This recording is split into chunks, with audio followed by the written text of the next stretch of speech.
Bienvenidos. En esta ocasión tengo la oportunidad de entrevistar a Tania Ortiz Mena, presidenta de Sempra Infraestructura. Si hay un tema que está en el centro del debate hoy, es la seguridad energética. Con ello hablaremos sobre el estado actual del sector energético, las condiciones necesarias para acelerar una transición justa y sostenible, las tendencias globales y locales, los retos y oportunidades que vienen en la próxima década.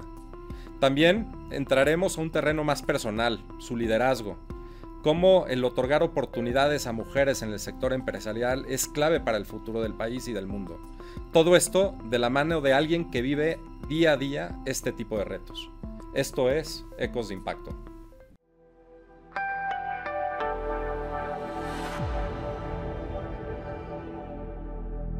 ¿Cómo estás, Tania? Bienvenida. Buenos días, Álvaro. Encantada de estar aquí. No, y encantado de platicar contigo sobre un tema tan importante como es el tema energético, ¿no? Todo el mundo estamos oyendo todos los días sobre si la inteligencia artificial, si el progreso de la tecnología, si tenemos la capacidad de sostener esa evolución que estamos viendo.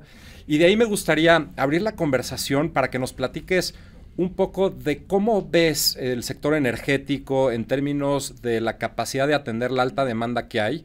Y de ahí vamos a empezar a platicar un poco más sobre transición, seguridad energética y otras cosas. Bueno, hace una pregunta importantísima porque primero hay que partir de un concepto así muy fundamental, que la energía es crítica para el desarrollo económico de cualquier país, ¿no? Cuando hablamos de energía no hay que pensar nada más en petróleo y que México es un país productor de crudo, va mucho más allá. Hay que pensar en la electricidad para las casas, el gas para las estufas, pero además todos los insumos para las industrias, hay que pensar la turbocina para los aviones, hay que pensar en la petroquímica y toda la cadena de valor que eso detona. La industria energética está en todos lados y se requiere estar invirtiendo y desarrollando y creciendo el sistema energético de manera eficiente para que la economía pueda crecer.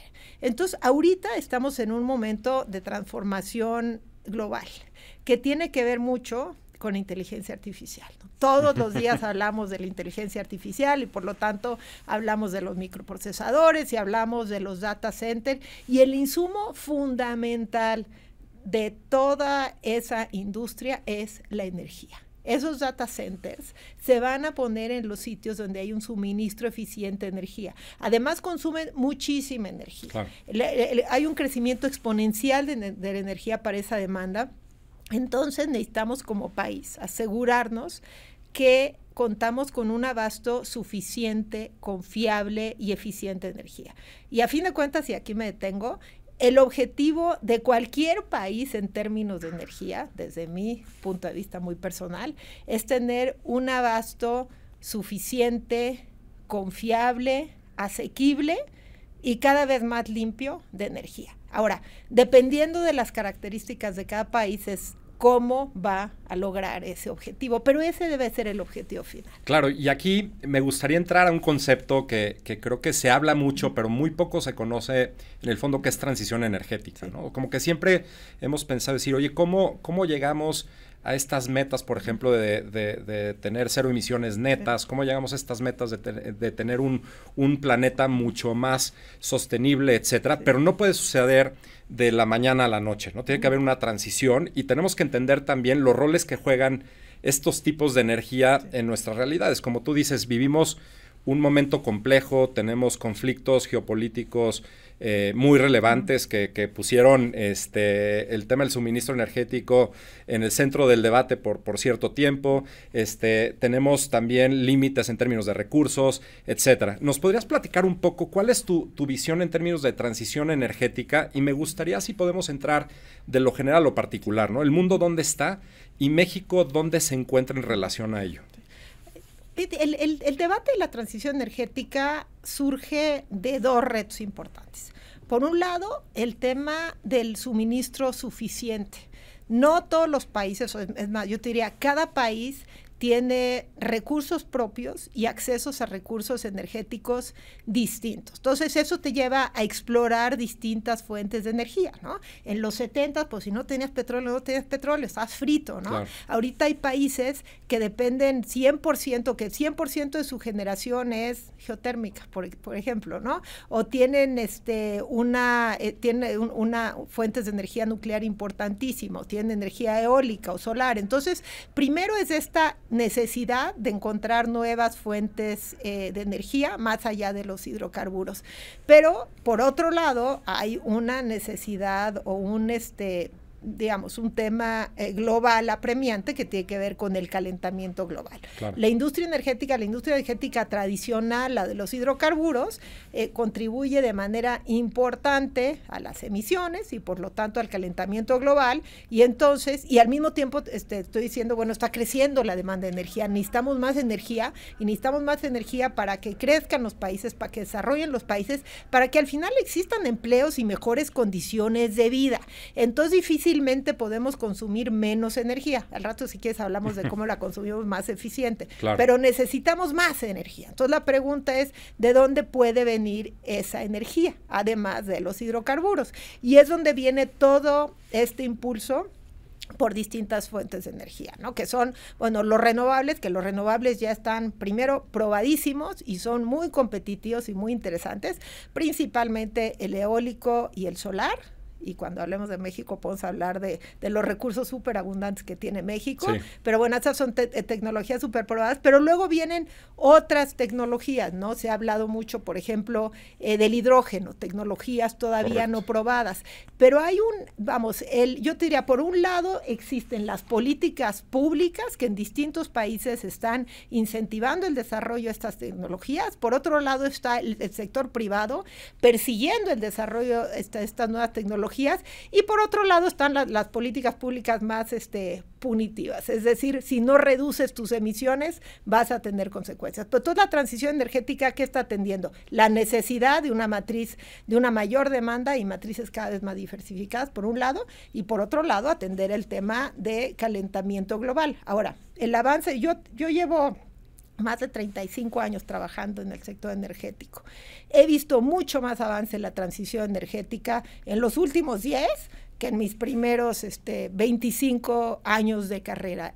La velocidad en la que se está transformando el sector energético es impresionante. Oye, Tania, y deja de preguntarte en ese sentido, este dato que das es muy relevante, es decir, estos avances que hemos visto en estos últimos 10 no equivalen a lo que hemos visto en el pasado, y creo que ha habido temas diversos que me gustaría entrar a un poco más detalle que podrían derivar en ese resultado. Uno es estas políticas que van mucho más al plano de la sostenibilidad y al reconocer que necesitamos ir transicionando de bienes o de recursos no renovables hacia renovables, cosa que hoy está en debate, ¿no? Tenemos ciertos países que han adoptado ese tipo de iniciativas mucho más rápido, por ejemplo la Unión Europea, un gran ejemplo, ¿no? de políticas en ese sentido.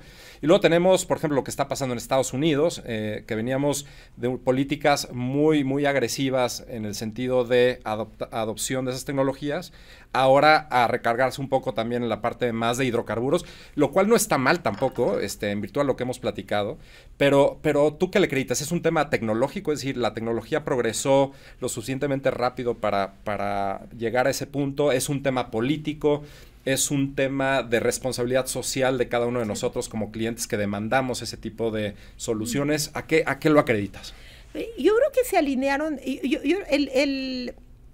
digamos, el ejemplo de los renovables, yo creo que es algo que hay que analizar bien para ver cómo pueden ser exitosas o no el despliegue de las siguientes energías, digamos, más limpias que están todavía, yo los llamaría a prueba en el sentido que todavía se está desarrollando los términos en los cuales pueden ser escalables, es decir, que lo puedes hacer a gran escala y en distintas regiones del mundo, y económicas, ¿no? Porque al final el abasto de energía pues tiene que ser asequible. Hay claro. La energía muy cara no es una energía que vaya a detonar el crecimiento económico. En el caso de los renovables, ¿qué pasó? Yo creo que confluyó un momento de alineación de políticas públicas, especialmente, diría, o particularmente en Estados Unidos y en Europa, de un compromiso muy fuerte con la transición energética y además un compromiso para meter recursos gubernamentales de a de veras. Los podemos llamar incentivos, los podemos subsidios, ¿no? Subsidios para el despliegue de estas tecnologías. Y también sucedió, y yo creo que ahí es donde se diferencia casos de éxito y casos de fracaso, eran los atributos particulares de cada país.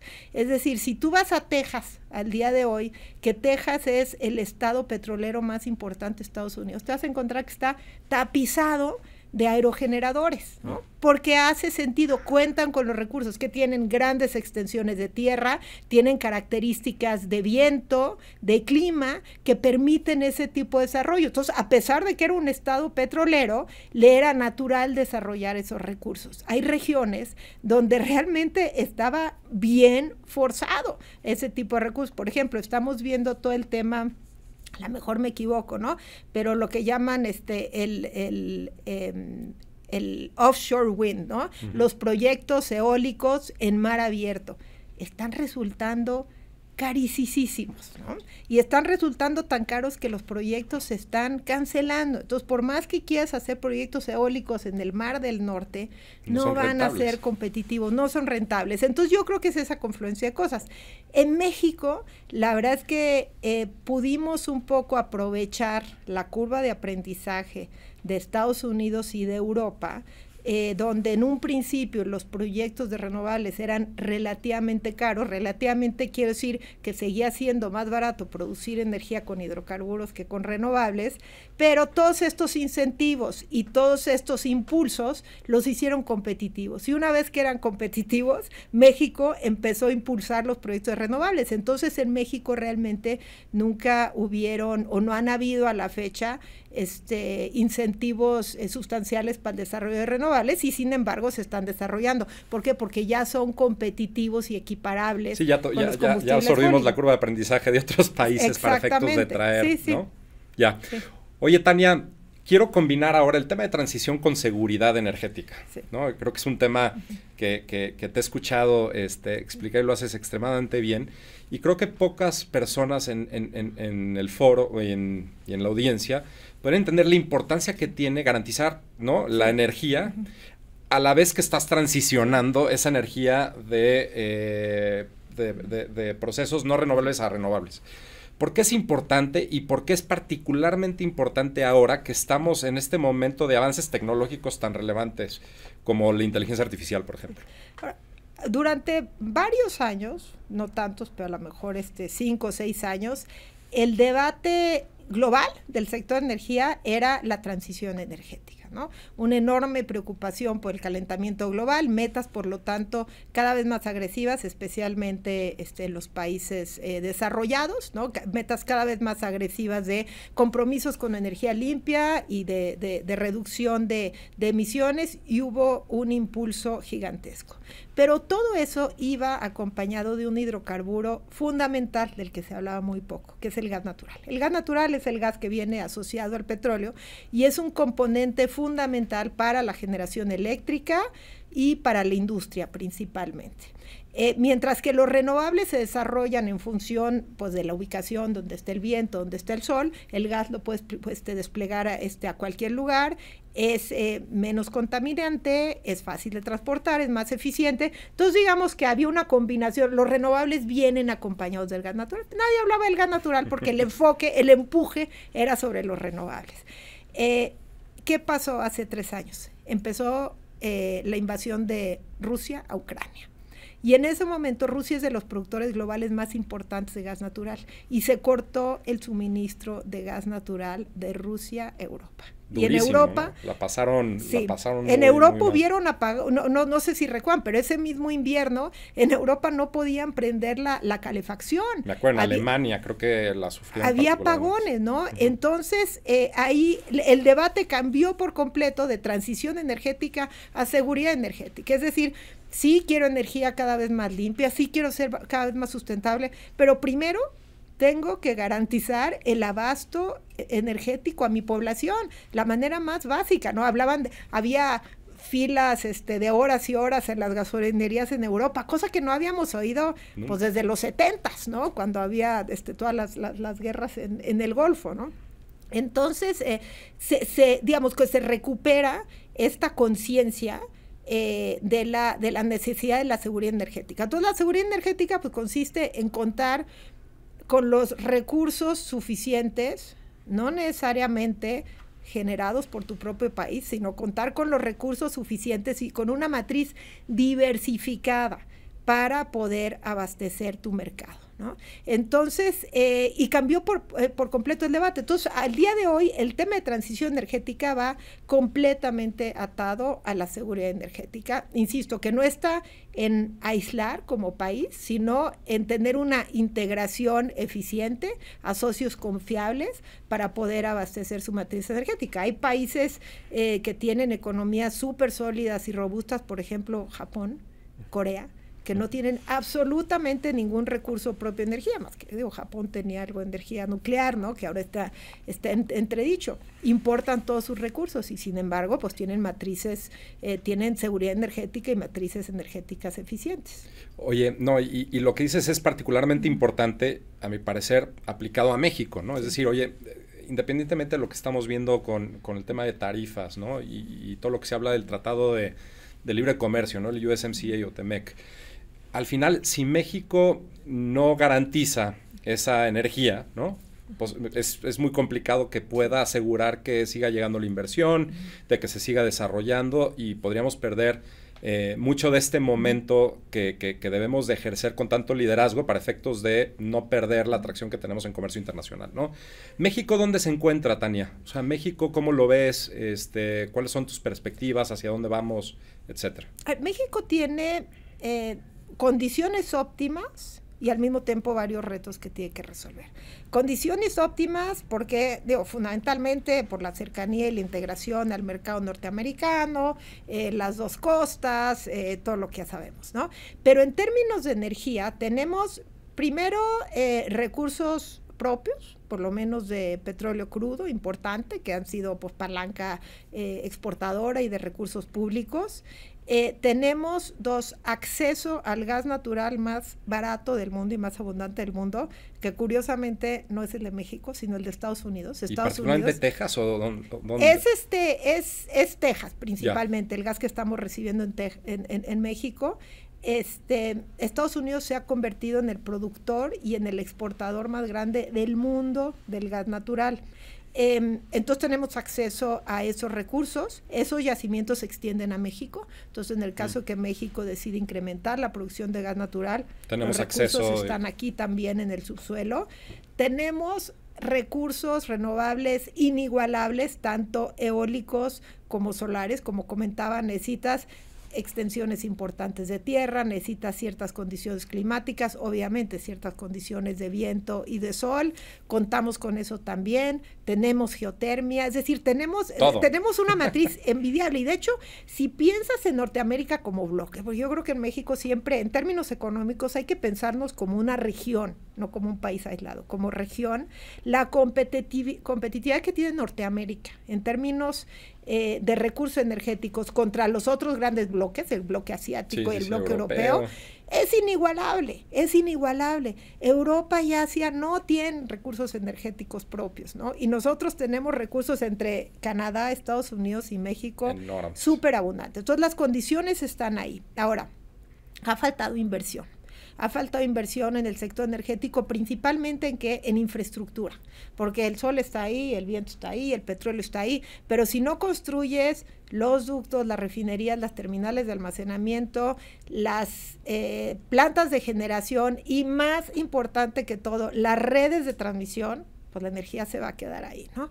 Y para eso, ¿qué se requiere? Se requiere políticas públicas claras, que esta administración ha rediseñado, y me refiero a la administración, la presidenta Sheinbaum, ha rediseñado las políticas públicas del sector energético, eso está adquiriendo mucho más claridad, y se requiere colaboración público-privada. Las 100%. cantidades de capital que se requieren son miles de millones de dólares que se requieren para desarrollar esa infraestructura y se requiere tecnología, pues ¿cuál? Pues la mejor del mundo, ¿no? Claro. Entonces, la oportunidad está ahí, hay un reto y creo que con buena colaboración y coordinación público-privada se puede lograr. Si no contamos, por otro lado, con un abasto eficiente de energía, las inversiones no van a llegar. Sí, claro.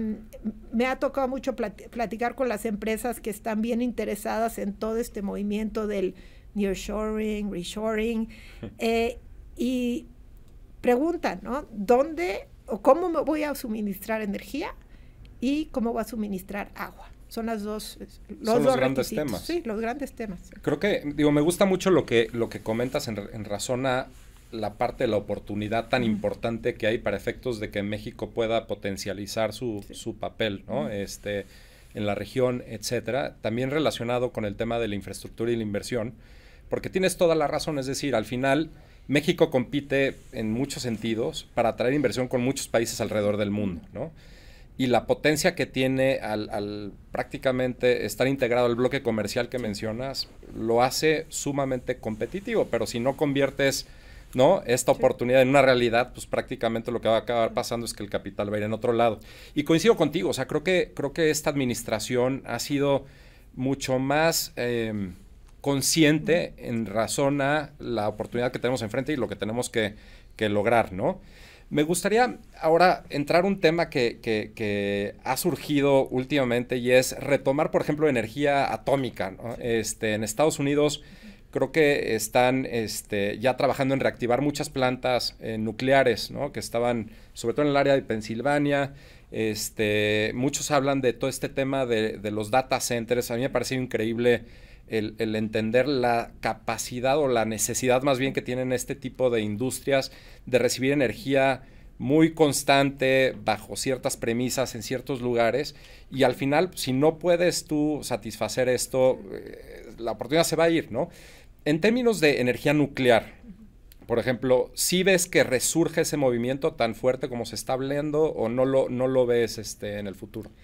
A mí me parece, en México realmente, bueno, primero es una actividad que está reservada exclusivamente al Estado y no lo he visto necesariamente o no lo he visto en las prioridades de las políticas públicas de este gobierno. En Estados Unidos está resurgiendo la discusión y se está pensando más en plantas de mediana escala, no las plantas gigantescas, pero aún así hay un reto de tiempos. Los tiempos de implementación, ¿no? Esas a lo mejor toma 10 años desarrollar unas plantas de estas, y la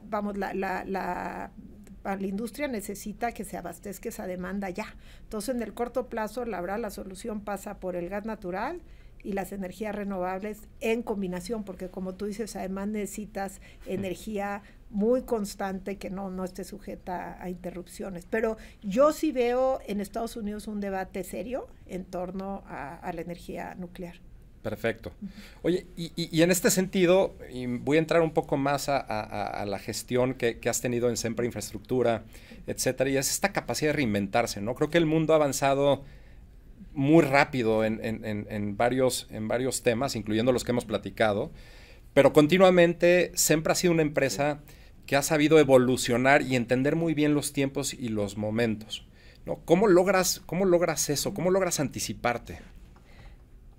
Bueno, yo te diría, yo llevo trabajando, yo empecé mi carrera en Pemex hace muchísimos años, hace 30 años, pero llevo 25 años trabajando en las compañías de Sempra, que Sempra es una empresa norteamericana, principalmente de infraestructura. Y somos el participante más importante en infraestructura energética en México, y más importante en infraestructura transfronteriza. Cuando hablamos de energía en México, como siempre pensamos, o nos cuesta trabajo pensar que existe algo más allá de nuestras fronteras. Nosotros nos hemos enfocado mucho en construir gasoductos que traen gas de Estados Unidos a México, líneas de transmisión eléctrica que llevan energía renovable de México a Estados Unidos. Entonces, ver cómo se integran esos dos mercados, eso le hemos dedicado muchísimo tiempo, y esos 25 años pues han sido años de muchísimo crecimiento de la empresa, tanto en México como en Estados Unidos. Yo creo que cualquier trabajo en el que estés y cualquier industria en el que estés, lo que tienes que estar haciendo constantemente es estudiando el contexto global. Tratar de entender hacia dónde van las tendencias, 1, 2, entender las políticas públicas. El sector energético, por su naturaleza, es altamente regulado. Pero, vamos, aún si estás en una industria donde las políticas públicas no te afectan directamente, tienes que entender hacia dónde va la política, punto, ¿no? Hacia dónde están moviendo los vientos, y tienes que entender cómo mantener, digamos, tu foco en la prioridad de largo plazo, pero ajustándote a las circunstancias. En particular, digamos, las inversiones en infraestructura energética tienen la característica que una vez que entierras un gasoducto, ese gasoducto va a estar ahí 50 años y tú tienes que hacer una proyección económica de 50 años, imaginarte cuál va a ser la demanda durante 50 años, cuáles van a ser, digamos, los resultados financieros de eso, a 50 años. A 50 años, ¿no? Y entonces eso te obliga a siempre estar pensando en escenarios, en el futuro. Pero yo creo que si no entiendes el contexto en el que operas, y hay que estar bien abierto a escuchar y entender, porque aquí hago un paréntesis, creo que estamos en un ambiente, no solo en México, lo veo también en Estados Unidos, donde paso mucho tiempo, donde la gente no está escuchando. Hay mucha polarización, yo estoy bien, tú estás mal, y al contrario, hay que estar escuchando y entendiendo lo que está pasando constantemente para poder navegar esos cambios sin perder el foco de largo plazo, porque para mí, por eso me apasiona el sector y me encanta mi trabajo y lo que he hecho en el sector, es porque el objetivo último es que la infraestructura que estamos enterrando, ¿no? Detona y de manera visible, tangible, inmediata, el desarrollo económico de las regiones donde operamos. No, y perdón que te interrumpa en ese tema, pero hay dos temas que me gustaría profundizar en lo que comentas. Uno es esta importancia de no vernos al ombligo todo el tiempo, ¿no? Sí. O sea, somos muy malos en entender los contextos y lo privilegiado que estamos en México en términos de tener todos estos recursos, ¿no? Y también ver el aspecto positivo que tenemos hacia adelante, ¿no? O sea, el mantenerte positiva, buscar las oportunidades, luego qué complicado es y qué tan sencillo debería de ser, ¿no? Sí. Ahora, y es complicado, yo creo que una clave es el diálogo, y el diálogo empieza por tener diálogo dentro de tu misma industria con nuestros competidores. Yo en el sector energético, sí hay momentos de competir, pero más que nada son aliados para intercambiar ideas, para debatir. El diálogo con el gobierno es fundamental, buscar todas las oportunidades de intercambiar ideas, de escuchar cómo están pensando, de aportar información y datos de otras regiones, de interactuar con la opinión pública, tratar de incidir en el debate, pero en un debate constructivo me parece que es fundamental, porque yo de veras siento que la comunicación está rota en muchísimos sentidos. Si lees un periódico, lees otro, vives en dos países distintos. Te deprime, sí. Pero en Estados Unidos prendes la tele y si ves un canal o el otro, pasa exactamente lo mismo. Es que es impresionante. Yo es uno de los aprendizajes que tengo en la vida, es decir, oye, la verdad es que no necesitas buscar la negatividad, eso viene solo, ¿no? Lo que tienes que trabajar es en buscar las oportunidades y destacarlas. Y antes de terminar el programa, Tania, porque estamos terminando ya con nuestro espacio, ¿qué te mantiene positiva? O sea, ¿qué estás viendo a futuro que te hace despertarte y decir, aparte, obviamente que estás en un sector que realmente impacta vidas, progreso, etcétera, pero ¿qué es lo que más te mantiene pues prácticamente tan exitosa y en tu capacidad como estás hoy? A mí el sector energético me apasiona, yo sé que suena aburridísimo, pero es apasionante como realmente son como las venas de una economía, ¿no? Está en todos lados, se siente en todos lados. Hace 30 años la verdad se hablaba poco de energía, ahora me llama la atención la cantidad de espacios que tengo para venir a hablar de energía y de gas natural y de energía eólica y de diésel y de turbocina, ¿no? Entonces la energía está en todos lados y transforma. Después está el impacto directo que tenemos en las comunidades, es decir, cuando tú llegas a instalar un parque eólico, pues no pones los aerogeneradores y te vas, porque ya eres eres un miembro de largo plazo de esa comunidad. Entonces, ¿cómo te integras a esa comunidad? ¿Qué estás aportando a esa comunidad? ¿Cómo estás transformando esa comunidad? No solo en términos de empleos, pero sino de otro tipo de beneficios. Por ejemplo, algo que hacemos mucho cuando llegamos a invertir, a hacer un proyecto a alguna comunidad, es poner paneles solares en las casas hogar, paneles solares en los centros comunitarios, paneles solares en clínicas de salud. Entonces no solo están generando energía limpia, sino que tienen un ahorro importantísimo en el costo de la electricidad, que les está permitiendo a su vez hacer otras inversiones. No, impactas vidas de sí, verdad, ¿no? Sí. Pero yo te diría, vamos, a mí lo que más me mueve es mi equipo. O sea, yo de veras lo digo una y otra vez, tengo el mejor equipo de la industria, es un equipo pues de casi 3,000 personas, de gente extraordinaria, extraordinariamente comprometidas y que queremos, vamos, hacer las cosas bien y hacer la diferencia. Entonces, bueno, suena mucho 25 años en la misma empresa, yo me he divertido muchísimo y algo que me da particular orgullo es la participación de las mujeres en nuestra empresa. Importantísimo. Donde estamos buscando reclutarlas desde el primer día, estamos buscando promoverlas, estamos buscando, por supuesto, retenerlas, apoyarlas en momentos que pueden ser complicados, como es, por ejemplo, cuando tienes un bebé. Yo tengo 3 hijos, ¿no? 2 de los cuales son niñas SEMPRA, ¿no? Nacieron en mi carrera en SEMPRA. Sí. Entonces, abrir ese espacio para las mujeres, para la carrera profesional, la independencia de las mujeres, para mí es de las banderas más importantes y es algo que tengo la oportunidad de promover como uno de los líderes de la industria. Oye, yo que tengo 2 hijas, y perdón que no tengo 4 hijos, pero 2 son niñas, la verdad es que modelos como tú son muy relevantes, porque algo que sí he aprendido, y en mi carrera profesional, etcétera, y teniendo a líderes como tú, es no tienen que renunciar a una vida exitosa personal por una vida exitosa profesional. O sea, hay posibilidades de combinarlos y ser exitosos en los 2 ámbitos, ¿no? Oye, Tania, quiero agradecerte por tu participación. La verdad es que me encantó platicar contigo, aprender tanto del sector energético, hacia dónde va el mundo, México, y sobre todo estas lecciones también de liderazgo que creo que es muy importante. Me consta, porque conozco a gran parte de tu equipo, que es una gran empresa y fomentas una gran cultura corporativa ahí. Muchísimas gracias por estar hoy. Muchísimas gracias. No, y muchas gracias a ustedes por escucharnos hoy en Ecos de Impacto y muy pronto regresamos con ustedes.